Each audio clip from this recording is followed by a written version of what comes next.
ہمیں اپنی اوقات کا پتہ نہیں کہ کتنے کمزور ہیں، حالات کو بدلنے کی کوشش میں لگے ہوئے ہیں۔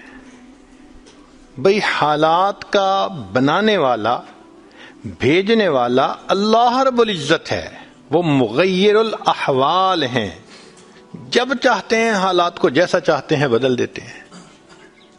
تو یہ تو حکم پروردگار کا ہوگا تب بدلیں گے۔ دنیا کے کہنے سے حالات بدلتے تو دنیا جنت نہ بن جاتی، ہر بندہ اپنی من مرضی کی زندگی گزار رہا ہوتا۔ تو ایک ترتیب ہے اللہ رب العزت کے ہاں، چنانچہ ہمارے مشائخ نے 4 باتیں کہی ہیں، لوہے کی لکیر ہے۔ جب آزمائیں گے ان باتوں کو کھرا پائیں گے۔ پہلی بات کہ جو شخص اپنے اعمال کو سنوار لیتا ہے اللہ تعالیٰ اس کے حالات کو سنوار دیتے ہیں۔ جو شخص اپنے اعمال کو سنوار لیتا ہے اللہ تعالیٰ اس کے حالات کو سنوار دیتے ہیں۔ ہم اس کوشش میں لگے ہوئے ہیں کہ حالات پہلے سنوریں پھر اعمال سنواریں گے۔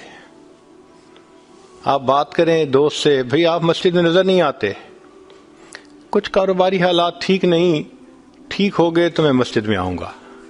یعنی ہم چاہتے ہیں حالات پہلے ٹھیک ہوں، اعمال بعد میں ٹھیک ہوں گے۔ کیسے ترتیب الٹ سکتے ہیں ہم؟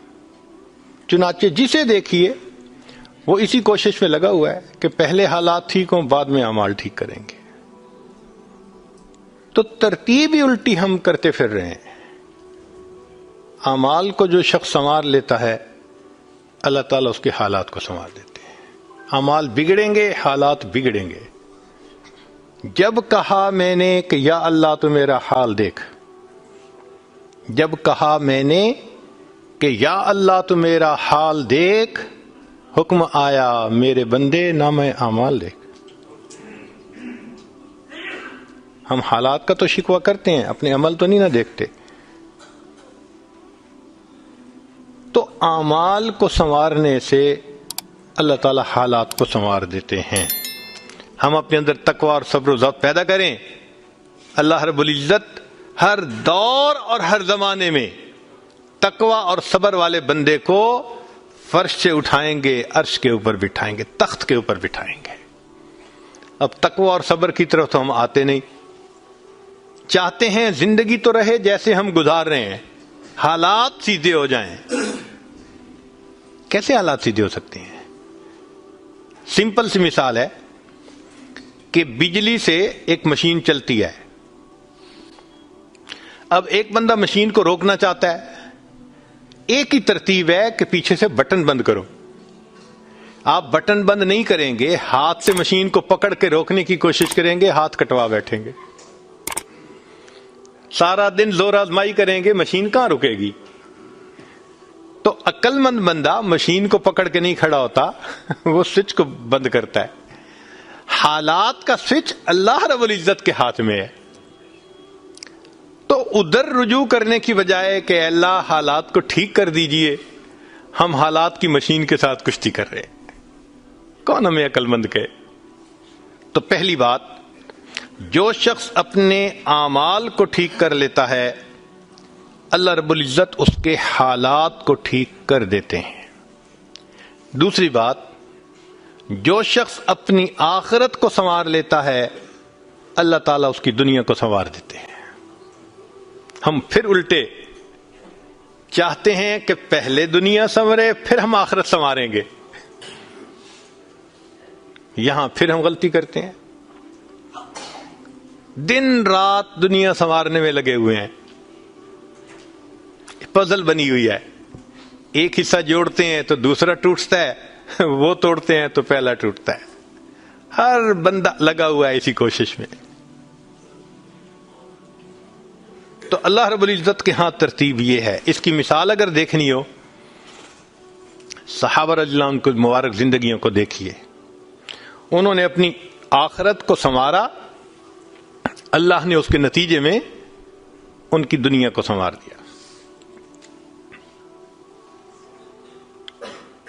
بات کیا تھی کہ نہ کیسر و کسرا سے دبے، چند وہ لوگ کے اونٹوں کے چرانے والے، اور جن کو کافور پہ ہوتا تھا نمک کا دھوکا، بن گئے دنیا کی تقدیر بدلنے والے۔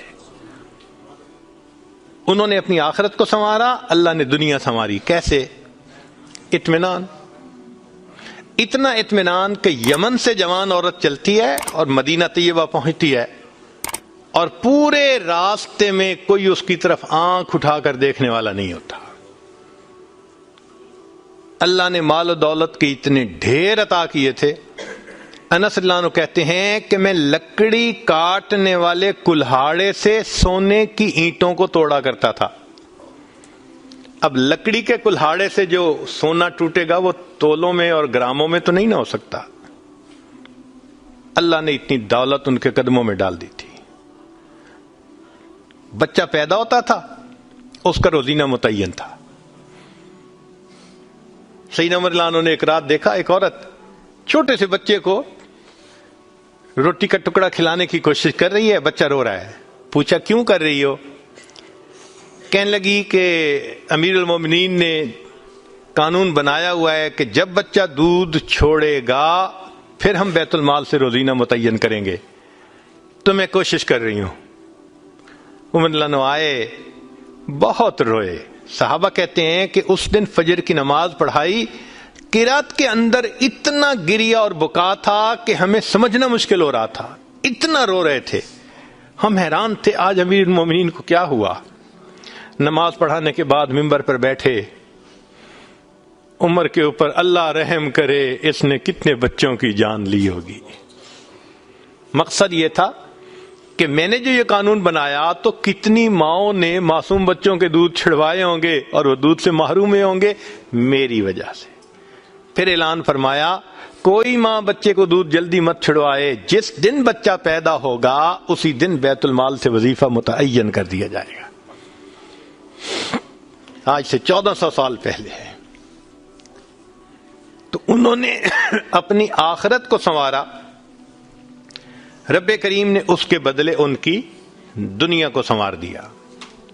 قرآن مجید میں اللہ تعالیٰ فرماتے ہیں وَلَوْ أَنَّ أَهْلَ الْقُرَىٰ آمَنُوا وَاتَّقَوْا، اگر یہ بستی دیسوں والے ایمان لاتے، تقوی کو اختیار کرتے، لَفَتَحْنَا عَلَيْهِمْ بَرَكَاتٍ مِّنَ السَّمَاءِ، ہم ان کے لیے آسمان سے برکتوں کے دروازے کھول دیتے۔